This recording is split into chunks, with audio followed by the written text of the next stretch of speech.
You've probably spent years searching, books, videos, affirmations, meditations, trying to find the missing key that will finally unlock your manifestation. But what if the search itself is what's been keeping it out of reach? Neville Goddard said, "You must assume the feeling of the wish fulfilled." He didn't say chase it, analyze it, or wait for it. He said, assume it, because the moment you start searching, you quietly admit, I don't have it yet. And that single belief keeps you stuck in the state of lack. This video isn't about teaching you something new. It's about reminding you of what's already true. Creation is finished. Every version of you already exists.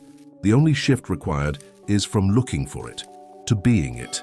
So if you've been wondering why things seem so close but never quite arrive, stay with me.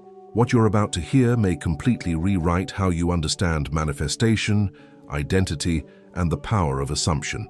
Most people spend their lives looking for something they already possess. They scroll, they study, they chase after the next manifestation technique, believing it will finally set them free. But every act of searching quietly declares, I don't have it yet. This is the hidden loop of lack, where the more you look, the more distance you create between yourself and what you desire. Neville Goddard often said that desire is a state already existing in consciousness. The moment you start hunting for proof, you step out of the state of being and into the state of waiting. And waiting, by nature, delays. The law of assumption isn't about finding something new. It's about realizing you've been it all along. Think about how the world teaches us to seek, go get it, work harder, keep looking.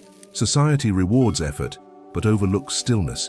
Yet in conscious creation, stillness is not laziness, it's mastery. It's the quiet knowing that creation is internal, not external. Searching is the energy of the beggar. Being is the energy of the creator. The beggar looks around asking, where is it? While the creator looks within and says, it is done. That subtle difference changes everything about how reality responds to you. You've probably noticed this in everyday life. When you desperately look for your keys, you can't find them. But the moment you give up and relax, they appear in plain sight. Manifestation works the same way, because reality mirrors your inner state, not your effort. The irony is, the more you search for manifestation truth, the further you drift from it, because every search reinforces the assumption that you're separate from what you want. That's why Neville Goddard's teachings emphasize awareness, not accumulation of methods. Searching belongs to the old paradigm, the version of you that believes reality is something out there. But conscious creation begins when you shift attention inward. When the inner world becomes your focus, you stop reacting and start designing. Imagine someone endlessly refreshing a page, waiting for their order to arrive, not realizing it's already at their doorstep. That's what constant seeking does. It keeps you distracted by activity instead of aware of arrival. The law of assumption says, assume it's here now, not later, now. Searching feels like movement, but it's actually stillness disguised as effort. You end up running in circles, chasing the feeling of control, when all along the secret was to feel it real. Feeling is the secret, not striving. The outer world only begins to shift when your inner conviction does. The moment you stop hunting for the path appears. Because it was never missing. It was hidden behind the noise of not yet. The one who stops searching finally makes space to start being, and that's where the real shift begins.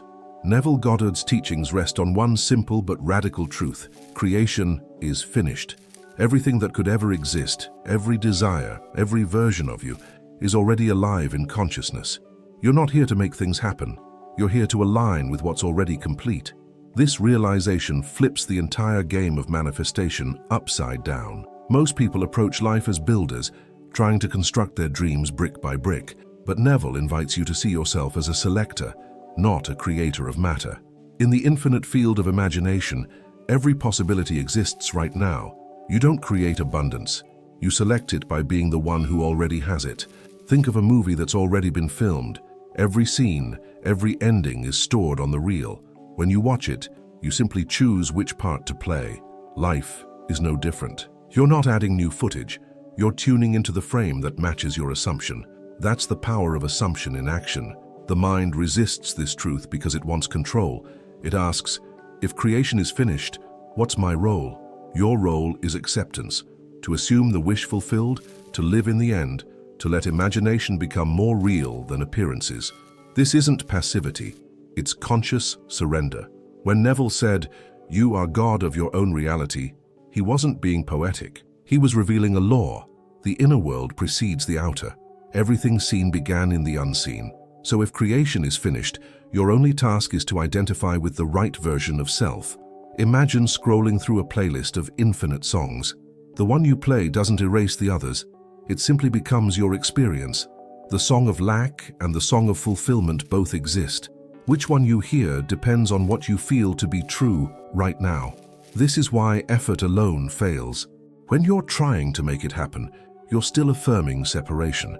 But when you relax into the knowing that it's already done, you collapse the gap. Being replaces striving. That's the spiritual awakening Neville spoke of. The world mirrors your state, like a faithful screen projecting your consciousness. If you approach life as someone searching, you'll meet endless reasons to keep searching. But if you walk as someone fulfilled, even the invisible bends to prove you right. Creation being finished doesn't mean you stop desiring, it means you stop doubting. Desires aren't signals of lack, they're invitations to embody a new identity. You receive them because that version of you already exists. Your job is to step into its shoes. Once you accept that what you seek already is, peace replaces pressure. The hunt ends, the striving dissolves, and something softer takes over. A quiet certainty that you were never waiting for manifestation. Manifestation was waiting for you. Most people think transformation is something they do. They chase methods, rituals, and affirmations as if collecting enough of them will finally unlock the secret door to manifestation. But the door was never locked. It was only disguised by effort. Neville Goddard called this the greatest misunderstanding of all. The more you try to do, the more you reinforce that you're not yet being. The search for one more technique keeps you looping in the same old assumption. I'm not there yet. But in conscious creation, activity without identity is noise. Identity, even in silence, is power. Think of someone trying to sleep by forcing themselves to rest. The harder they try, the more awake they become. Manifestation is similar. You cannot force faith. You relax into it. That relaxation is not laziness. It's alignment with what's already true in the inner world. The law of assumption isn't activated through repetition. It's activated through realization. Once you know who you are, the doing becomes effortless. It's like a musician who no longer counts beats. They are the rhythm. True mastery feels natural. Neville often warned against becoming spiritual collectors, people who accumulate teachings but never embody them. Reading every book won't make you a conscious creator, but being what those teachings describe will. One act of assumption outweighs 1,000 affirmations. Imagine trying to warm a room by yelling at the heater instead of turning it on. That's what endless spiritual activity looks like. It feels productive, but it doesn't shift the state. Only when you assume the wish fulfilled does the inner thermostat change, and with it your outer conditions. The ego loves effort because it gives the illusion of control. It says, if I just work harder, I'll get there. But spiritual awakening begins the moment you stop trying to earn what's already yours. You can't achieve being, you can only recognize it. Resting in identity means living from the truth that it's already done. It's an inner exhale, a deep surrender. You stop chasing signs and start embodying the sign itself. The person who is doesn't need proof. They carry proof in their peace. And here's the paradox. When you finally stop forcing change, real change happens. Because now the world can reflect your stillness instead of your struggle. That's the hidden power of assumption. It doesn't shout, it simply is. Activity fades when identity takes over. You no longer pray to get, you pray because you already have. You no longer visualize to attract, you visualize to remember. And that remembrance is where the old self begins to dissolve, making space for what's next. Every time you feel the urge to search, it's not the real you, it's the memory of who you used to be. The old self survives through questions like, how do I make it happen? Or, when will it come? That identity feeds on lack, because it believes something is missing. But the moment you awaken to being, that illusion starts to crumble. Neville Goddard said that your only real task is to die to the old self, not through pain or punishment, but through recognition. The one who searches cannot find, because searching keeps him alive. To become the new self, you must stop feeding the old one with attention. The old self thinks in terms of conditions. I'll be happy when, I'll believe when I see it. The new self reverses that logic and says, I'll see it because I believe. That's the law of assumption in motion. Creation obeys consciousness, not circumstance. It's like upgrading from an old operating system that constantly glitches and restarts. You don't fix the old code, you install a new one. You stop identifying as the version that struggles and step into the one who already knows. That's the spiritual reboot Neville spoke of. The new self doesn't look for signs. It doesn't beg for evidence. It walks with quiet confidence, knowing that feeling is the secret. It trusts the inner world more than the five senses, because it knows the outer will soon catch up to the assumption within. The old self loves to measure time, counting days, asking when manifestation will show up. The new self doesn't wait. It lives in the end. It moves as if it's already complete, and that as if slowly dissolves into as is. The difference is subtle, but it changes everything. Think of a person who lost their keys but suddenly remembers where they are. The moment memory returns, the search ends. That's what awakening feels like. You recall your true identity. You realize you were never locked out of your own home. The old self believes reality happens to them. The new self knows reality happens through them. This shift from victim to creator isn't about arrogance. It's about alignment. It's the moment you stop reacting to the mirror and start shaping the reflection. When you notice yourself slipping into old patterns, overthinking, doubting, searching, pause. Don't fight it. Observe it. The very awareness of I'm searching again is proof that the new self is awake. You're no longer lost. You're simply remembering. The transition from searching to being isn't a leap. It's a gentle melting. The old self fades not through effort, but through recognition. You stop trying to become and you start realizing you already are. And from here, a new way of seeing begins to emerge. The bridge between desire and fulfillment isn't effort, it's feeling. Neville Goddard called it the wish fulfilled, because you must emotionally occupy the result before it appears. Most people imagine toward what they want, keeping it just out of reach. But real manifestation begins when you imagine from it, as if it were already your living reality. Think of it like acting in a film. You don't think about becoming the character. You step into their world and feel what they would feel. Conscious creation works the same way. You don't look at the scene from the outside. You live inside it. You become the actor, not the audience. This shift is subtle but profound. When you visualize from lack, you feed distance. When you imagine from fulfillment, you collapse it. The law of assumption isn't about pretending. It's about perceiving through the eyes of completion. You see what you would see if it were true. Neville often said, make your future dream a present fact by assuming the feeling of the wish fulfilled. That means embodying gratitude before the gift arrives, confidence before the evidence, and peace before the proof. Feeling it real is not a trick. It's an alignment with the finished creation. Imagine someone who wants love. They might visualize affection, but still feel lonely. Yet if they were to close their eyes and feel cherished, safe, and adored, they would shift states instantly. That inner experience sends a new signal to consciousness.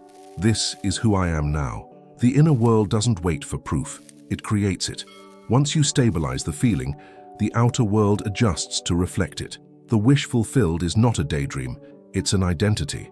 When you live in the end, you move through life as if the miracle already happened and reality quietly agrees. Entering the feeling doesn't mean forcing emotion. It means remembering how it feels. You've already felt fulfilled before, whether after love, success, or peace. Borrow that emotional texture and place it around your desire. The subconscious mind responds to familiarity, not logic. If you struggle to feel it, use imagination as your bridge. What would you do differently if it were already done? How would you wake up, talk, walk, breathe? These small shifts aren't fantasy. They're acts of alignment. The universe recognizes energy, not effort. Over time, imagining from fulfillment becomes second nature. The line between desire and reality blurs. You stop asking, when will it come? Because you already are the version that has it. That's when synchronicities start appearing, proofs of your inner assumption taking form. To see through the eyes of completion is to see as God sees, whole, finished, complete. When you live from that awareness, the need to search dissolves completely. And in that quiet confidence, something new begins to awaken within you. Neville Goddard taught that feeling is the secret because emotion is the language of creation. Words might lie, but feelings never do. When you finally believe something to be true, you don't need to repeat it 1,000 times. You simply rest in a quiet inner certainty. That peace is the evidence of things unseen. Faith isn't noise. It's not screaming affirmations into the void. Faith whispers, "It's already done." The moment you feel that relief, that deep exhale of trust, you've shifted dimensions. You've crossed from hoping to knowing, and once you know, the search ends on its own. True manifestation doesn't feel like fireworks. It feels like softness. There's a sacred calm that follows the inner declaration, "It is done." It's as if a heavy burden drops from your shoulders. That's not apathy. It's alignment. It's the vibration of completion. People often confuse excitement with faith, but excitement fades. Faith remains. It's steady, rooted, and quiet. You might not jump up and down in joy, but deep down, you know it's inevitable. That knowing is the mark of spiritual awakening, the proof that being has replaced seeking. Think about how you feel after mailing an important letter. You don't obsess over the delivery. You trust the process. That's what faith feels like. You've sent the assumption into the inner world, and now you rest, knowing it must return fulfilled. This is the power of assumption in motion. The old self prays with tension, trying to convince the universe. The new self prays with gratitude because it already sees the result. When you truly live in the end, you can smile at appearances that seem contrary, knowing they're only shadows of an old belief fading away. Feeling isn't created through force. It arises naturally when you accept truth. The same way peace follows forgiveness, relief follows surrender. Once you stop fighting for control, your body and mind harmonize with the inner world's certainty. You no longer manifest, you allow. The quiet joy that comes with faith isn't loud, but it's magnetic. People might not understand it, yet they'll feel it. You walk differently, speak differently, even breathe differently, because you've tapped into a truth that doesn't depend on evidence. It creates it. This is why Neville emphasized feeling over thinking. Thoughts can argue, but feeling anchors reality. When you feel it real, the argument ends. Doubt has no room to breathe where peace has taken residence. That stillness is your confirmation that the work is done. Relief, peace, and quiet joy. They're not the result of manifestation, they're the cause. The moment you feel them, creation has already happened within.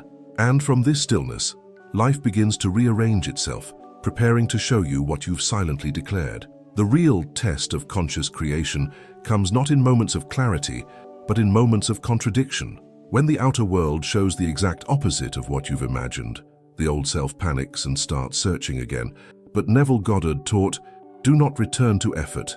Remain still. Persist gently in the assumption that it's already done. Faith is tested by appearances. The delay, the silence, the seeming chaos. They're not signs of failure, they're proof that reality is rearranging itself. Like a film developing in the darkroom, the picture must first go through shadow before light reveals the image. Don't throw away your masterpiece midway. Persistence doesn't mean forcing belief. It's not a battle. It's quiet loyalty to your inner state. You simply refuse to abandon the feeling of the wish fulfilled. Even when everything screams, it's not working, you whisper back, it is finished. That's how the world learns to obey you. Imagine planting a seed. You wouldn't dig it up every day to check if it's growing. You water it, trust the process, and let time reveal its beauty. Manifestation is no different. The inner state is the seed, and feeling is the water. Patience is not waiting, it's knowing. Neville used to say, the world is yourself pushed out. So when appearances challenge you, it's only your old assumptions echoing back. Don't argue with them, replace them. Return to the feeling that started it all. Reality will catch up, just as surely as day follows night. When you persist, you anchor your consciousness in truth, not appearances. The body might feel restless, the mind might protest, but the deeper self knows. That knowing becomes the axis around which everything else must rotate. The outer world has no choice but to align. This gentle persistence is an act of love. You're no longer trying to fix life. You're embracing it as already perfect. You move through challenges with grace, not resistance. The law of assumption isn't about domination. It's about harmony with what already is. People often give up right before the shift happens. They interpret delay as denial, when in truth it's only gestation. Every manifestation has a natural rhythm, just like the seasons. You wouldn't expect a flower to bloom in winter, so trust that divine timing is simply perfection unfolding. The beauty of persistence is that it transforms you. Every time you choose faith over fear, you prove to yourself who you really are. You stop needing results to feel certain. certainty becomes your default state. And from that place, everything starts to move effortlessly. When appearances test you, smile gently. They're just the last reflections of a reality you no longer belong to. Keep standing in the end, keep feeling it real, and let the world adjust to your new frequency. Because it always does. It has to. The real test of conscious creation comes not in moments of clarity, but in moments of contradiction. When the outer world shows the exact opposite of what you've imagined, the old self panics and starts searching again. But Neville Goddard taught, do not return to effort. Remain still. Persist gently in the assumption that it's already done. Faith is tested by appearances. The delay, the silence, the seeming chaos. They're not signs of failure, they're proof that reality is rearranging itself. Like a film developing in the darkroom, the picture must first go through shadow before light reveals the image. Don't throw away your masterpiece midway. Persistence doesn't mean forcing belief. It's not a battle. It's quiet loyalty to your inner state. You simply refuse to abandon the feeling of the wish fulfilled. Even when everything screams it's not working, you whisper back, it is finished. That's how the world learns to obey you. Imagine planting a seed. You wouldn't dig it up every day to check if it's growing. You water it, trust the process, and let time reveal its beauty. Manifestation is no different. The inner state is the seed, and feeling is the water. Patience is not waiting, it's knowing. Neville used to say, the world is yourself pushed out. So when appearances challenge you, it's only your old assumptions echoing back. Don't argue with them, replace them. Return to the feeling that started it all. Reality will catch up, just as surely as day follows night. When you persist, you anchor your consciousness in truth, not appearances. The body might feel restless, the mind might protest, but the deeper self knows. That knowing becomes the axis around which everything else must rotate. The outer world has no choice but to align. This gentle persistence is an act of love. You're no longer trying to fix life. You're embracing it as already perfect. You move through challenges with grace, not resistance. The law of assumption isn't about domination. It's about harmony with what already is. People often give up right before the shift happens. They interpret delay as denial, when in truth, it's only gestation. Every manifestation has a natural rhythm, just like the seasons. You wouldn't expect a flower to bloom in winter, so trust that divine timing is simply perfection unfolding. The beauty of persistence is that it transforms you. Every time you choose faith over fear, you prove to yourself who you really are. You stop needing results to feel certain. Certainty becomes your default state. And from that place, everything starts to move effortlessly. When appearances test you, smile gently. They're just the last reflections of a reality you no longer belong to. Keep standing in the end. Keep feeling it real and let the world adjust to your new frequency. Because it always does. It has to. There's a quiet shift that happens long before the manifestation appears. You start noticing small signs, not in the outer world but within. The endless restlessness begins to fade. You wake up feeling lighter, more at ease. That's how you know the search is ending and being has begun. Inner calm is the first indicator. It's not the absence of thought, but the absence of struggle. The mind might still chatter, but it no longer controls the narrative. Neville Goddard would call this living in the end, where peace becomes proof. You no longer need to chase the promise because you feel it fulfilled. Then, synchronicities start showing up. You overhear conversations, stumble upon books, or meet people who mirror your new state of being. It feels magical, but it's actually mathematical. Your inner frequency aligning with matching patterns in the outer world. Conscious creation is geometry, not luck. Another sign is the loss of urgency. You stop checking the clock, stop counting days, stop wondering when it will happen. You just know it will. That quiet certainty becomes your new baseline. It's not detachment, it's deep trust. You've crossed from hoping to knowing. Even challenges begin to feel different. What used to trigger panic now invites observation. You respond instead of react. You start saying things like, this too is part of the unfolding. That's the law of assumption maturing within you, faith replacing resistance. The outer world subtly rearranges to confirm your new identity. Maybe you receive an unexpected message, a job offer, or a long-awaited opportunity, but you no longer see these as miracles. You see them as natural outcomes. You realize that reality has always been a mirror, showing you you. One of the most profound signs is joy without reason. You find yourself smiling in silence, feeling gratitude for no external cause. That's the vibration of fulfillment speaking through you. You're no longer needing life to change. You're already living in the version that feels complete. Old habits start falling away naturally. You lose interest in obsessive self-help searching, endless affirmations, and comparing your journey with others.